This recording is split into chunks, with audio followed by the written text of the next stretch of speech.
नमस्कार, DV live Bihar Jharkhand में आप सभी का बहुत बहुत स्वागत है। मैं हूं आपके साथ अंशिता और मेरे साथ मेरे सहयोगी यश मौजूद हैं। बहुत बहुत धन्यवाद आपका यश इस कार्यक्रम में आने के लिए। बिहार में अब चुनावों की सरगर्मियां तेज हो गई हैं, लेकिन इस वक्त एक बड़ा मुद्दा जो दिल्ली से लेकर बिहार तक बवाल मचा रहा है वो है अमित शाह का वो बयान जिसने कांग्रेस से लेकर तमाम विपक्षी दलों के हाथ में एक बड़ा मुद्दा थमा दिया है। और अब विपक्ष के उन तमाम आरोपों को एक बार फिर बल मिल गया है कि बीजेपी संविधान को बदलना चाहती है। बीजेपी अगर 400 पार का जो नारा बीजेपी लगा रही थी, अगर वो 400 पार उसे सीट्स मिल जाती तो वो संविधान में बदलाव कर देती। इस तरह के तमाम आरोप पहले ही लगते रहे और अब जब अमित शाह ने संविधान पर चर्चा के दौरान एक बयान दे दिया और अंबेडकर को लेकर एक टिप्पणी कर दी, उसके बाद से तो विपक्ष आग बबूला हो गया है और संसद में तो ये मुद्दा गरमाया हुआ है। साथ ही अब दूसरे राज्यों से भी विपक्षी दल इस मुद्दे पर अमित शाह को घेर रहे हैं। साथ ही अब अमित शाह से इस्तीफे की मांग की जा रही है, कहीं माफी की मांग की जा रही है। सोशल मीडिया पर भी ये मुद्दा गरमाया हुआ है और अब बिहार में, क्योंकि इस जो आने वाला साल है उसके आखिर तक चुनाव होने की वहां पर बात कही जा रही है, ये दावा किया जा रहा है कि या तो इस साल के आखिर में जो होना ही है चुनाव, जो अगली साल जो आने वाली है 2025 के आखिर में वहां चुनाव होंगे, नहीं तो समय से पहले भी वहां चुनाव कराए जा सकते हैं। जिस तरह से नीतीश कुमार की जो चाहत है वो चाहते हैं कि पहले चुनाव हो जाए, जबकि बीजेपी इसके लिए राजी नहीं है। हाँ, महाराष्ट्र और हरियाणा के जो नतीजे बीजेपी के पक्ष में आए हैं, एनडीए के पक्ष में आए हैं, उसको देखते हुए बीजेपी कुछ अपना मन भी बना रही है। लेकिन फिलहाल ये जो मुद्दा है, अंबेडकर का जो मुद्दा आया है उठकर, संविधान का जो मुद्दा आया है उठकर, ये अब बीजेपी की टेंशन को बढ़ाता जा रहा है और इस मुद्दे को विपक्ष ने लपक लिया है। इधर राज्यसभा में अमित शाह ने एक बयान दिया और विपक्ष के हाथ में बड़ा मुद्दा आ गया। अब अंबेडकर को लेकर जो टिप्पणी अमित शाह ने की है उसके बाद से बीजेपी बैकफुट पर नजर आ रही है और वो तमाम आरोप एक बार फिर से उनको बल मिल गया और वो तमाम आरोप एक बार फिर विपक्ष लगा रहा है। और सबसे पहले हम अमित शाह का वो बयान सुनते हैं कि उन्होंने ऐसा क्या कहा था जिसके चलते विपक्ष के हाथ बैठे बैठाए एक बड़ा मुद्दा लग गया। तो पहले अमित शाह को सुन लेते हैं। मान्यवर, अभी एक फैशन हो गया है अंबेडकर अंबेडकर अंबेडकर अंबेडकर अंबेडकर अंबेडकर। इतना नाम अगर भगवान का लेते हैं तो 7 जन्मों तक स्वर्ग मिल जाता। तो अच्छी बात है ना, सुनिए तो। अब ये बयान देकर अमित शाह खुद तो फंसे हैं, बीजेपी को भी फंसा दिया। और साथ ही जिस तरह से देखने को मिल रहा है कि जब अमित शाह ये बयान दे रहे हैं तो जगदीप धनखड़ को भी आप देख सकते हैं, दूसरे फ्रेम में वो दिखाई दे रहे हैं, वो बहुत शांति से इस बयान को सुन रहे हैं और इस पर कोई रिएक्शन नहीं दे रहे हैं। जबकि अगर यही चीज विपक्ष की तरफ से की गई होती तो शायद जगदीप धनखड़ सबसे पहले तो उनको चुप करते और उसके साथ ही ये भी कहते कि ये अब रिकॉर्ड में नहीं रखा जाएगा। और इसी को लेकर अब जगदीप धनखड़ एक बार फिर विपक्ष के निशाने पर आ गए हैं। लेकिन अमित शाह के बयान की फिलहाल हम यहाँ बात कर रहे हैं तो अमित शाह के इस बयान ने पूरे देश में बवाल मचा दिया और अब बिहार में भी ये मुद्दा गरमा गया है, जिसको लेकर अब तेजस्वी यादव ने बीजेपी को घेर लिया है, अमित शाह पर निशाना साधा है। तो पहले तेजस्वी यादव को सुनेंगे, क्या कुछ बोले हैं वो। अमित शाह जी ने कल जो है बाबा साहब अंबेडकर को लेकर के जो राज्यसभा में, पार्लियामेंट में उन्होंने बोला, इसकी हम घोर निंदा करते हैं। पहले यही भाजपा के लोग, आरएसएस के लोग गांधी जी को गाली देते थे, कर्पूरी जी को गाली देते थे, अब नेहरू जी को गाली दे रहे हैं और अब अंबेडकर जी को गाली देने का काम कर रहे हैं। इन आरएसएस और भाजपा के पास कोई महापुरुष तो है नहीं, आज़ादी में इनका कोई योगदान तो रहा नहीं, केवल नफरत फैलाना, भाई को भाई से लड़ाना, यही काम में लगे रहते हैं लोग। अब चाहते हैं जो महापुरुष हैं उनके नाम को जो है बदनाम किया जाए। तो इसका हम लोग कड़ा विरोध हम लोग जो है पूरी तरीके से करते हैं। बाबा साहब अंबेडकर हम लोगों के फैशन भी है, पैशन भी है, मोटिवेशन भी है। बाबा साहब अंबेडकर, तो किसी भी कीमत पर बाबा साहब अंबेडकर का हम लोग जो है अपमान जो है झेलने वाले नहीं है। और हम सब लोग मिलकर के जो है, कल भी हमने ट्वीट करके अपने बात को जो है सभी के सामने जो है हम लोगों ने रखा है। तो भाजपा के लोगों की मानसिकता ये दिखाती है कल जब अमित शाह जब बोल रहे थे तो उनका बॉडी लैंग्वेज देखिए और भाषा देखिए कि किस प्रकार से बाबा साहब अम्बेडकर को लेकर के उन्होंने वक्तव्य दिया। उन 17 सेकंड में ही बातें स्पष्ट हो जाती हैं कि इन लोगों की मानसिकता क्या है। हम लोग तो कई बार कहते रहे ये लोग संविधान विरोधी लोग हैं। ये पूरी तरीके से ये लोग बाबा साहब अम्बेडकर का जो है नाम को बदनाम करना चाहते हैं, जैसे कि इन लोगों की कोशिश रही है पूर्व में गांधी जी हों, कर्पूरी जी हों, नेहरू जी हों, इनको नाम को बदनाम करने की।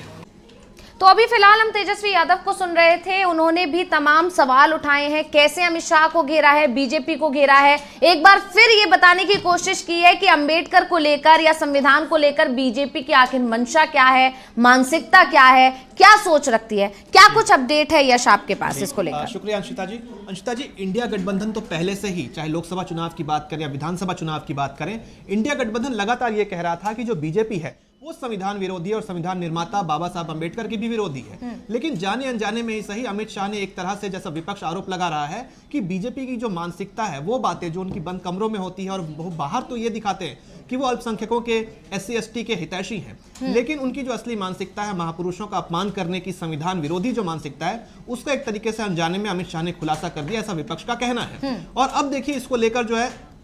जो बिहार की सियासत है वो भी गर्मा गई है कि केंद्र में जो है संसद परिसर में तो विपक्ष प्रदर्शन कर ही रहा है, लेकिन अब जो है अमित शाह ने ये जो बयान दिया है, इसको लेकर तेजस्वी यादव की जो प्रतिक्रिया आई है, उनका ये कहना है कि ये कोई नई बात नहीं है कि जो बीजेपी है महापुरुषों का अपमान करती रहती है। अभी इन्होंने अंबेडकर का अपमान किया तो इन्होंने महात्मा गांधी का भी अपमान किया था। इन्होंने महात्मा गांधी को राजनीतिक टूल के रूप में इस्तेमाल किया, उनकी 75वीं और 150वीं जयंती मनाने की बात कही थी, स्वच्छ भारत अभियान की बात कही थी। प्रधानमंत्री एक तरह से दिखावे के लिए राजघाट पर जाकर पुष्प चढ़ाते हैं, लेकिन अगर जो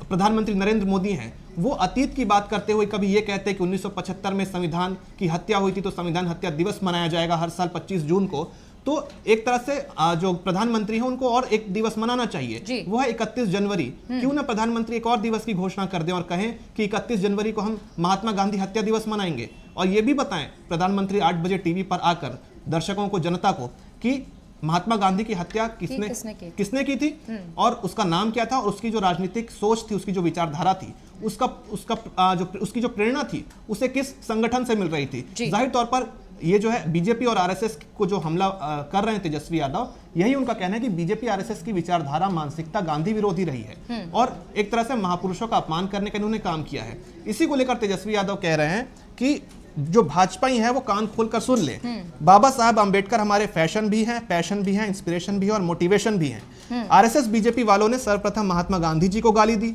फिर जननायक कर्पूरी ठाकुर को गाली दी, फिर नेहरू को गाली दी, अब अंबेडकर को गाली दे रहे हैं। इनके अपने तो सब नेता माफी वीर रहे, यहाँ पे सावरकर का जिक्र कर रहे हैं उनका नाम ना लिए बगैर कि सभी नेता तो माफी वीर रहे, इसलिए देश के महापुरुषों को अपमानित करने का इनका सिनिस्टर डिजाइन है। अब आप देखिए, अमित शाह ने भले ही ये कह दिया हो कि क्या अंबेडकर की रट लगाए हुए एक फैशन चल पड़ा है, इतनी ही रट अगर भगवान के नाम की आप लोगों ने लगाई होती तो स्वर्ग मिल गया होता। अब अंबेडकर का समर्थन करने वालों को स्वर्ग मिला या ना मिला, लेकिन उनको स्वर जरूर मिला अंशिता जी। और इसी को लेकर जो है तेजस्वी यादव कह रहे हैं कि ये इनको हजम नहीं हो रहा है कि जो इतने सालों तक वंचित रहे,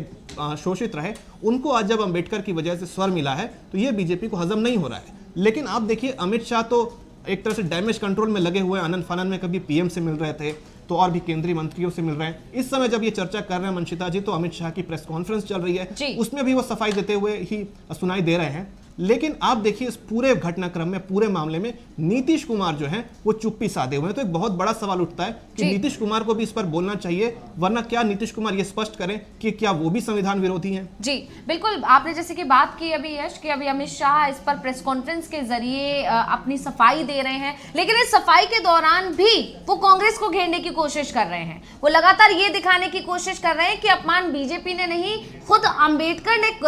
अंबेडकर का खुद जो है कांग्रेस ने किया था। कांग्रेस ने उन्हें सम्मानित नहीं किया, कांग्रेस ने उन्हें भारत रत्न देने से रोका, तमाम तरह की चीजें यहां पर अमित शाह कहते हुए दिखाई दे रहे हैं। यानी हर बार की तरह बीजेपी ने अपनी कमियों को, अपनी खामियों को, अपनी गलतियों पर पर्दा डालने के लिए कांग्रेस को आगे कर दिया और कांग्रेस को घेरने में जुट गई है। इस तरह ही अभी अमित शाह जब प्रेस कॉन्फ्रेंस के जरिए से इस मामले पर अपना बयान दे रहे हैं, तो ये चीज उनके पूरे बयान में यहां पर भी दिखाई देती है। इसी तरह अब आपने नीतीश कुमार का जैसे कि जिक्र किया, इस वक्त बिहार में एनडीए सरकार है, नीतीश कुमार उसका नेतृत्व कर रहे हैं और नीतीश कुमार के नेतृत्व में ही आगामी चुनाव भी होना है, ऐसा अभी तक बीजेपी की तरफ से दावा किया जा रहा है। जिस तरह महाराष्ट्र में किया गया, एकनाथ शिंदे के नेतृत्व में चुनाव लड़ा गया और फिर बाद में जो हुआ वो आप सभी ने देखा। हालांकि यही डर अब नीतीश कुमार को भी दिखाई दे रहा है, लेकिन फिर भी अभी की जो स्थिति है वो नीतीश कुमार के कंट्रोल में कुछ भी नहीं है, क्योंकि जैसे ही उन्होंने थोड़ा सा बीजेपी पर दबाव बनाने की कोशिश की,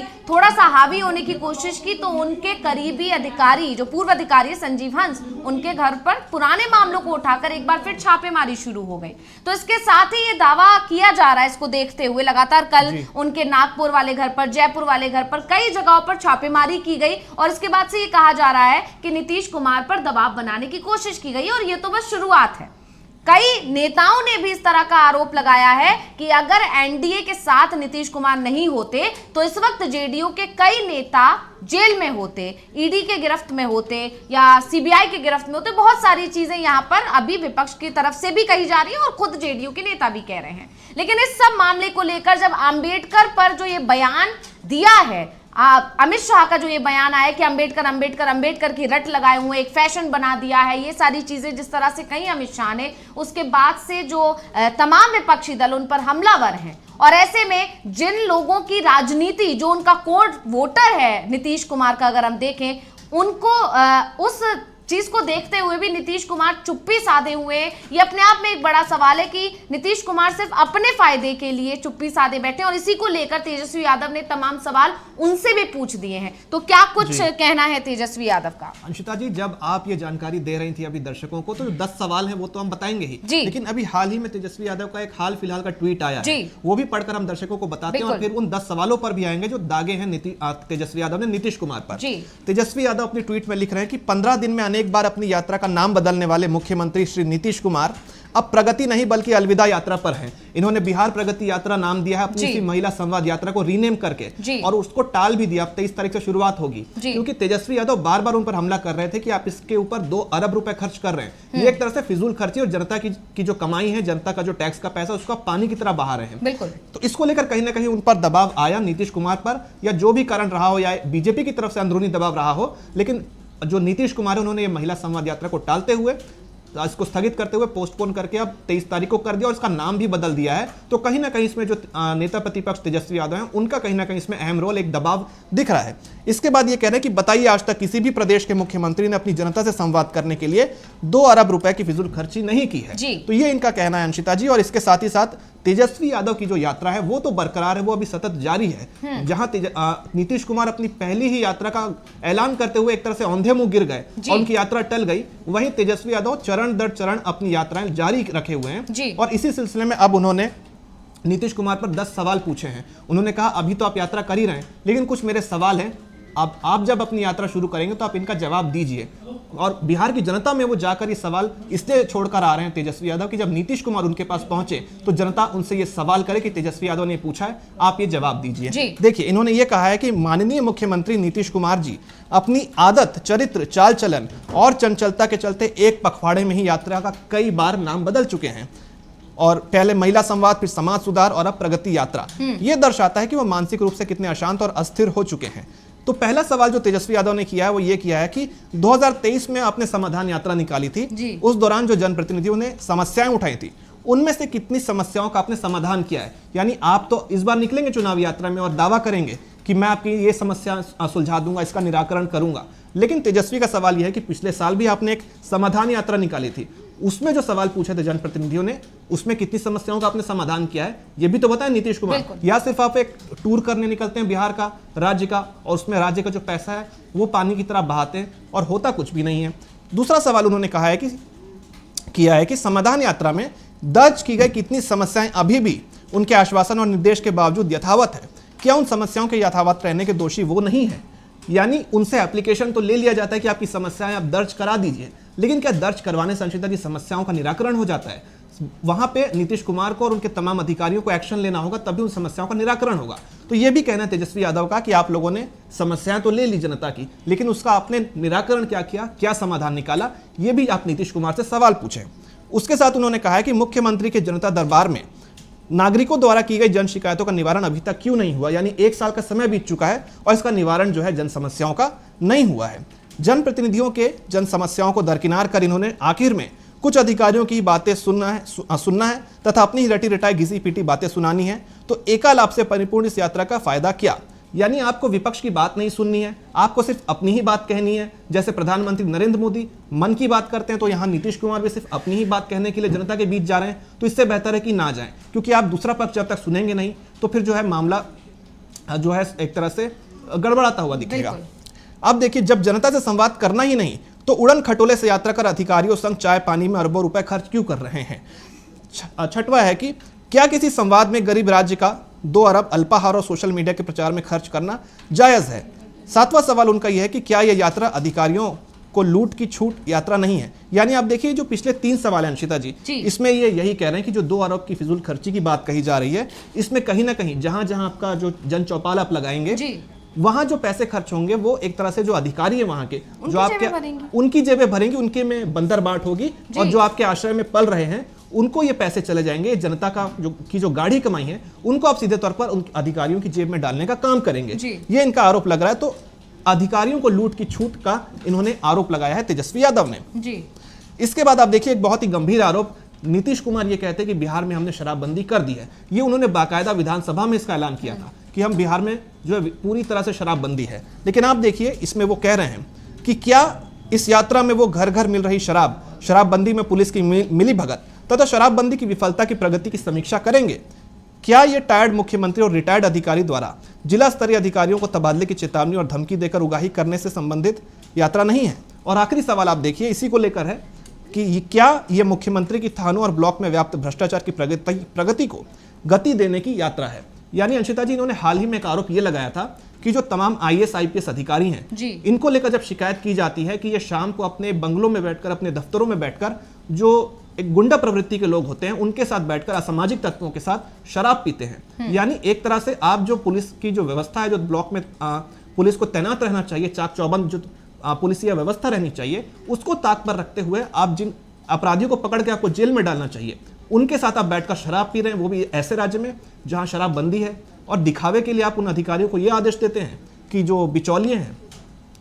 जो शराब लेके आ रहे हैं, उनको आप जेल में डालकर अपनी पीठ थपथपाते हैं और ये कहते हैं कि देखिए, शराबबंदी वाले राज्य में अगर शराब आएगी तो हम पकड़ लेते हैं लोगों को। लेकिन जो इसके पीछे किंग पिन बैठे हुए हैं, जो असली खिलाड़ी, जो बड़ी मछलियां हैं, वो बची हुई हैं और कहीं ना कहीं सरकार की शय पर ये काम चल रहा है। तो इसका ही इन्होंने आरोप लगाया और ये 10 सवाल हैं। अब नीतीश कुमार, अंशिता जी, इसका क्या जवाब देते हैं, ये जब उनकी यात्रा शुरू होगी तब देखना होगा। लेकिन जो तेजस्वी यादव एक तरह से फ्रंट फुट पर खेल रहे हैं बिहार चुनाव को लेकर, और ये 10 सवाल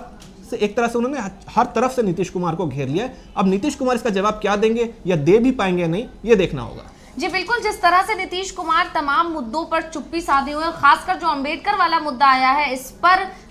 जो चुप्पी साधे हुए, जबकि पिछले दिनों नीतीश कुमार के तेवर कुछ अलग दिखाई दे रहे थे। वो खुलकर अपनी बात रख रहे थे, वो खुलकर कहीं ना कहीं विरोध जता रहे थे बीजेपी के बयानों का। अभी उन्होंने हाल ही में एक NDA की जो बैठक बुलाई थी उसमें उन्होंने ये साफ कर दिया था कि बीजेपी जिस विचारधारा पे चल रही है उस पर नीतीश कुमार नहीं चल पाएंगे, JDU नहीं चल पाएगी, और अगर उन्हें नीतीश कुमार का साथ चाहिए तो JDU की विचारधारा को उन्हें अपनाना होगा। ये तीखे तेवर अभी कुछ दिनों पहले तक नीतीश कुमार के थे, लेकिन अब एक बार फिर नीतीश कुमार शांत पड़ गए हैं। और जिस तरह से ये बार बार उन्होंने अपनी यात्रा का नाम बदला है, इससे ये साफ है, जो बात तेजस्वी यादव ने अपने अभी ट्वीट में भी कही है कि वो बहुत ही ज्यादा बेचैन है, वो किसी भी चीज पर टिक नहीं पा रहे, स्थिरता नहीं है, वो कोई फैसला नहीं ले पा रहे हैं कि उनके लिए क्या सही है क्या सही नहीं है, इसीलिए वो बार बार अपना फैसला बदल रहे हैं। यानी बहुत ही असमंजस की स्थिति में नीतीश कुमार दिखाई दे रहे हैं। यानी अब कहा जा सकता है कि जैसे जैसे चुनाव की तैयारियां जोर पकड़ रही हैं, जिस तरह से प्रेशर बढ़ता जा रहा है, नीतीश कुमार भी परेशान है। तो एक तरफ विपक्ष के पास तमाम मुद्दे हैं नीतीश कुमार को घेरने के लिए, NDA को घेरने के लिए, और इसमें ही सबसे बड़ा मुद्दा जो छात्रों की नाराजगी का मुद्दा है वो नीतीश कुमार की परेशानी को बढ़ा रहा है। क्योंकि अगर छात्र नाराज हो जाएंगे तो नीतीश कुमार के लिए मुश्किल खड़ी हो जाएगी। ये बात नीतीश कुमार भी अच्छे से जानते हैं, NDA और बीजेपी भी अच्छे से जानते हैं। इसका ताजा तरीन उदाहरण अभी लोकसभा चुनाव के दौरान उत्तर प्रदेश में देखने को भी मिला, जब छात्रों की नाराजगी की वजह ये रही कि बीजेपी का ओवर कॉन्फिडेंस जो उत्तर प्रदेश में था वो पूरी तरह से चकनाचूर हो गया। तो ऐसे में अब BPSC का जो एग्जाम अभी हुआ है उसको लेकर जो उसकी तरफ से, जो संस्था की तरफ से जो एग्जाम करवाया गया है बीपीएससी की तरफ से, उस एग्जाम के बाद से छात्रों का जो गुस्सा फूटा है और अब छात्रों ने एक बार फिर मांग कर दी कि पूरे 912 जो सेंटर्स हैं उन सभी पेपर्स को कैंसिल किया जाए और री एग्जाम किया जाए। तो ये मांग अब छात्रों की जो उठाई गई है छात्रों की तरफ से, वो बीजेपी और एनडीए की और नीतीश सरकार की टेंशन को बढ़ा रही है। तो आखिर क्या वजह है यश, क्यों ऐसी मांग कर रहे हैं छात्र, जबकि भी पिछले दिनों बीपीएससी लगातार बैकफुट पर दिखाई दिया है। एक के बाद एक छात्रों की मांग मानने की कोशिश की गई है बीपीएससी की तरफ से, क्योंकि बीपीएससी भी समझ रहा है कि छात्रों की नाराजगी सरकार को भी भारी पड़ सकती है। हालांकि जाहिर है बीपीएससी अगर कोई भी ऐलान कर रहा है, नोटिफिकेशन जारी कर रहा है या बैकफुट पर जा रहा है, तो वो अपनी मर्जी से नहीं, उसको ऊपर से जो आदेश मिल रहा है, जो निर्देश दिया जा रहा है, वो उसी के आधार पर अपने एक्शंस ले रहा है। तो ऐसे में अब ऐसी क्या चीज है जो छात्र अब पूरे 912 जो केंद्र हैं उनमें हुए जो एग्जाम्स उनको रद्द करने की मांग उठा रहा है? देखिए अंशिता जी, पटना के जो है गर्दनी बाग इलाके में आज एक तरह से छात्रों का एक बहुत ही उग्र प्रदर्शन देखने को मिला और ये सभी छात्र जो हैं वो बीपीएससी के अभ्यर्थी हैं जो इस बार 13 दिसंबर को परीक्षा देने तमाम सेंटर्स में पहुंचे थे पूरे राज्य भर में। इसमें से पटना का एक है बापू एग्जाम सेंटर। वहां की खबर ये आई थी अंशिता जी की जितने छात्र बैठे हैं उससे कम पेपर्स, क्वेश्चन पेपर्स वहां आए थे मौके पर, सेंटर पर। तो बाकी पेपर्स का इंतजाम करने के लिए जो वहां पे जो तमाम अधिकारी थे उनका यह कहना था कि हम बाकी पेपर्स अरेंज कर रहे हैं। इतनी देर में जो परीक्षा है वो लेट शुरू हुई जी। जब तक वो बाकी पेपर्स आते हैं अंशिता जी, सभी छात्र अपनी क्लास छोड़कर, अपनी बेंच छोड़कर बाहर आ चुके थे सड़कों पर अपनी ओएमआर शीट्स लेकर और उन्होंने ये कहा कि इस तरह से आप धांधली करके पेपर लीक करने का काम कर रहे हैं, सीधे तौर पर पेपर लीक हुआ है तो हम इस परीक्षा में नहीं बैठेंगे, इस सेंटर की परीक्षा को रद्द किया जाए और यहां री एग्जाम करवाया जाए। और इसको लेकर ट्विटर पर एक ट्रेंड भी उन्होंने चलाया। लेकिन अब देखिए उनका ये आरोप था कि ये सिर्फ ये सेंटर नहीं, हमें खबर मिली है कि जो 912 सेंटर्स में पूरे बिहार भर में परीक्षाएं हुई हैं, कई जगहों पर हमें ये खबर मिली है और तमाम जो हमारे साथी अभ्यर्थी हैं उन्होंने ये बताया है कि वहां पर भी इसी तरह की कोई ना कोई धांधली हुई है, पेपर लीक करने का वहां पे कोई ना कोई खबर सामने आई है और कई जगहों पर थोड़े बहुत देरी के अंतराल में परीक्षा देरी से शुरू हुई है, तय समय पर शुरू नहीं हुई है। तो इसको लेकर आप देखिए कल से बीपीएससी री एग्जाम फॉर ऑल, ये एक्स पर जो छात्र हैं वो लगातार ट्रेंड कर रहे हैं और बिहार सरकार से, नीतीश सरकार से मांग कर रहे हैं कि इस पूरी परीक्षा को अंशिता जी जो 912 सेंटर्स में बिहार पब्लिक सर्विस कमीशन की प्राथमिक परीक्षा हुई है, प्रीलिम्स हुई है, इसको रद्द कराकर एक नई तारीख तय की जाए और बिल्कुल सुचारू रूप से सिस्टमैटिक वे में ये एग्जाम कंडक्ट करवाया जाए। और छात्र एक तरह से तख्तियां लेके और नारे लगाते हुए दिखे कि एक ही नारा, एक ही मांग, री एग्जाम, ये इनका कहना था। और अंशिता जी सिर्फ 912 सेंटरों में री एग्जाम की ही मांग नहीं कर रहे हैं छात्र, इनका कहना यह भी है कि हमारे पास, हमारे साथियों ने ये कई बार ये बताया है कि जो पेपर्स है कई सेंटर्स में देर से पहुंचे हैं, तो हमें सभी 912 सेंटर्स की सीसीटीवी फुटेज चाहिए। आयोग को इन्होंने कहा है कि आप सभी 912 सेंटर्स की सीसीटीवी फुटेज रिलीज करें और हमें ये बताएं कि कहां-कहां पे सुचारू रूप से परीक्षाएं आयोजित हुई, क्योंकि हमारे सेंटर में तो हमने जो एक तरह से बहिष्कार कर दिया था, लेकिन बाकी 911 सेंटर्स में अगर परीक्षाएं हुई हैं तो आप बताइए, आप सबूत पेश कीजिए सीसीटीवी फुटेज के जरिए कि एग्जाम वहां पे सही तौर पे कंडक्ट किए गए हैं। तो अब एक तरह से जो छात्रों की मांग है ये उग्र हो चली है और इसको लेकर जैसे धर्मेंद्र प्रधान को नीट यूजी के लिए छात्रों ने घेरा था और यूपी में हम बात करें एआरओ परीक्षा की बात करें तो वहां भी एक तरह से छात्रों ने योगी सरकार को घुटनों पर लाने का काम किया था अंशिता जी, लेकिन नीतीश कुमार की सरकार बिल्कुल नहीं चेती है, ना ही धर्मेंद्र प्रधान वाले एपिसोड से और ना ही योगी सरकार वाले एपिसोड से। यहां भी ऐसा लग रहा है कि छात्रों का प्रदर्शन अगर उग्र होता चला गया और उनकी मांगे नहीं मानी गई तो अभी चुनाव भी नजदीक है, छात्र इस प्रदर्शन को पूरे बिहार में करेंगे, अभी तो पटना में कर रहे हैं और ये पूरे राज्यव्यापी ये प्रदर्शन शुरू होगा। और नीतीश सरकार जो है अगर जो छात्र हैं उन्हें तेजस्वी यादव का भी एक तरह से फिर से साथ मिल गया बतौर नेता प्रतिपक्ष, अगर वो छात्रों की आवाज उठाने के लिए दोबारा उनके प्रदर्शन में पहुंच गए तो एक तरह से नीतीश सरकार जो है उसका घुटनों पर आना तय है। जी बिल्कुल। तो यहाँ पर अभी बिहार में नीतीश सरकार बुरी तरह घिरी हुई है, केंद्र में अगर हम बात करें तो अमित शाह के बयान के बाद से मोदी सरकार घिरी हुई है, यानी एनडीए परेशान है। लेकिन इधर झारखंड की अगर बात करें, जो पड़ोसी राज्य है जहां चुनाव हो चुके हैं, जहां नतीजे भी आ चुके हैं, सरकार का गठन भी हो चुका है और सबसे बड़ी बात, सरकार का गठन होने के तुरंत बाद सरकार काम पर भी लग गई है। हेमंत सोरेन सरकार लगातार केंद्र सरकार से तमाम सवाल कर रहे हैं, केंद्र सरकार पर निशाना साध रहे हैं, अपनी मांगे पूरी करने के लिए गुहार लगा रहे हैं और अब इसी को लेकर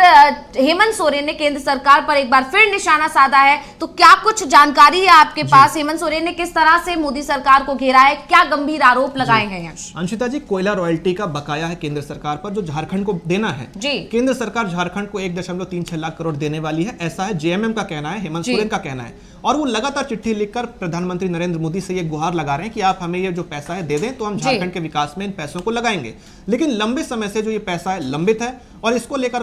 हेमंत सोरेन ने ये कहा था कि अब हम सुप्रीम कोर्ट का रुख करेंगे, क्योंकि अब चिट्ठियों से काम नहीं चल रहा है, तो अब हम कानूनी जो प्रक्रिया है उस पर जाएंगे। लेकिन आप देखिए उसके बाद संसद की हाल ही की बात है, संसद में निर्दलीय सांसद हैं पप्पू यादव, उस राजीव रंजन जो हैं, उन्होंने संसद में पूछा कि ये जो केंद्र सरकार से पूछा कि ये जो 1.36 लाख करोड़ रुपए हैं, इसको आप कब तक आवंटित करेंगे झारखंड की सरकार को। तो आप देखिए जवाब में राज्य मंत्री पंकज चौधरी जो हैं, उन्होंने साफ गोई से यह कह दिया कि हमारे पास झारखंड का कोई भी पैसा 1 रुपए भी बकाया नहीं है, इसलिए जो आप झारखंड की सरकार है, हेमंत सोरेन की सरकार है, ये हवाई मांगे ना करें, हमारी तरफ से कोई बकाया नहीं है। तो जब बकाया नहीं है तो आपके मांगने पर हम क्या पैसा दें, हम कोई पैसा नहीं देंगे। इसको लेकर जो झारखंड की सियासत है वो गर्मा गई है, और हेमंत सोरेन जो एक तरह से हैं बिल्कुल आक्रामक मोड में नजर आ रहे हैं। उन्होंने केंद्र सरकार को घेरा है और उनका ये कहना है, और उन्होंने एक तरह से ऐलान कर दिया अंशिता जी, उन्होंने ये कहा है कि हमने कोल इंडिया को अब 15 दिन का अल्टीमेटम दे दिया है। 15 दिन के अंदर कोल इंडिया बताया, क्योंकि कोल इंडिया को ठेका मिला हुआ था इसका माइनिंग का, तो उन्होंने कहा 15 दिन में कोल इंडिया सभी आंकड़े पेश करे,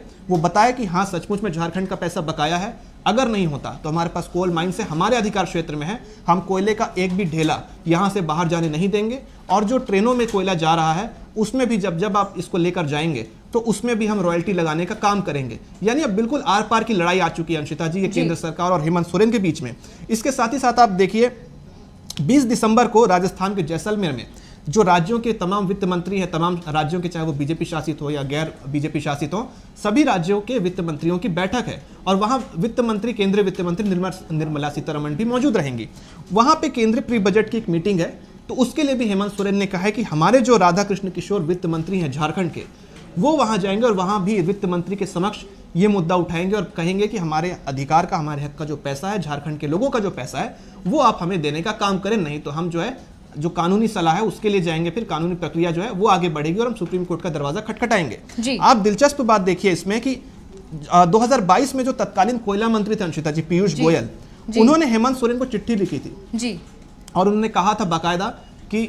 हम ये जो पैसे हैं आपको हम दे देंगे, आपका जो बकाया है। उसके बाद वो रांची दौरे पर भी आए थे पीयूष गोयल, वहां हेमंत सोरेन के सामने सार्वजनिक तौर पर उन्होंने कहा था कि हम ये पैसे आपको दे देंगे। यानी आप देखिए कितनी हास्यास्पद बात है, बीजेपी के केंद्रीय मंत्री जो समय कोयला मंत्री थे पीयूष गोयल, वो आके जब कह रहे हैं हेमंत सोरेन से कि हम आपका एक बकाया पैसा दे देंगे, तो फिर अब अगर बीजेपी अपनी बात से पलट रही है तो इसमें कहीं ना कहीं जो सरकार है उसको ऐसा लग रहा है कि उसका हक मारा जा रहा है। और आखिरी बात इसमें यह है अंशिता जी कि हेमंत सोरेन ने यह कहा है कि जो बीजेपी के सांसद हैं जो झारखंड से चुन के गए हैं, आप भी झारखंड के ही हैं और अब झारखंड के लोगों के अधिकार के लिए, हक के लिए वहां गए हैं संसद में, तो बेहतर यही होगा कि आप भी हमारे साथ मिलकर इस 1.36 लाख करोड़ का मुद्दा उठाएं। और अगर आप ये मुद्दा नहीं उठाते हैं, आप झारखंडियों के हक की बात नहीं करते हैं, तो हम ये मानेंगे कि जो केंद्र सरकार झारखंड के लोगों के हक का पैसा खा रही है, उस हकमारी में आप लोगों का भी बहुत बड़ा हिस्सा है। जी। तो यहाँ पर देखा जा सकता है कि हेमंत सोरेन ने जब से सत्ता संभाली है, पहले तो इतिहास उन्होंने रच दिया था, लगातार दूसरी बार सत्ता में आए, तो जब से सत्ता उन्होंने संभाली है तब से वो केंद्र सरकार पर लगातार निशाना साध रहे हैं। वो उन्होंने जो वादे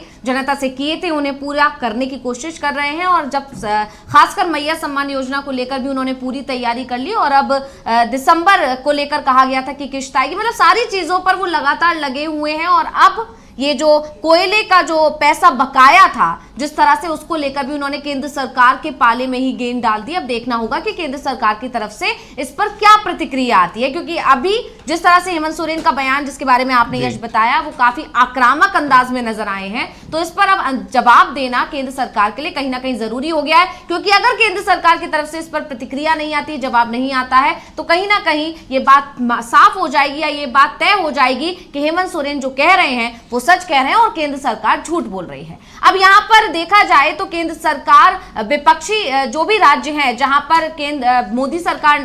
बीजेपी की सरकार नहीं है, यानी डबल इंजन की सरकार नहीं है, वहां पर इस तरह से जो